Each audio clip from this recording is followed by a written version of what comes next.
Γεια σας. Σήμερα θα δούμε τι έχω στη τσάντα μου. Απολυμαντικό για όλες τις χρήσεις. Χαρτί για να σκουπίζομαι. Ο καφές. Ένα κομπιουτεράκι για γρήγορους υπολογισμούς. Φυσικά έχω το γυαλί μου, για πάνω από το γυαλί μου, το κολατσό μου, για το στρες.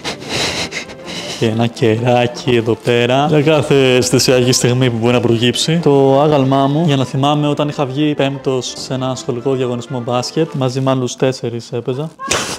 Αυτό εδώ γιατί πολλές φορές βάζω φωτιά με το κερί. Φυτό, όπου πάω το βγάζω για να νιώθω ότι είμαι κοντά στη φύση. Και φυσικά το πιο απαραίτητο απ' όλα, το router μου. Δεν έχω MB, οπότε κουβαλάω συνεχώς ένα router. Όπου και αν βρεθώ, σε κάποια καφετέρια πάω, λέω συγγνώμη να βάλω λίγο το router μου. Να συνδεθώ στα γρήγορα, να στείλω ένα μήνυμα σε ένα φίλο μου. Αυτή ήταν η τσάντα μου. Μην ξεχάσετε να κάνετε like, subscribe, να χτυπήσετε το καμπανάκι και να μας ακολουθήσετε σε όλα τα social media.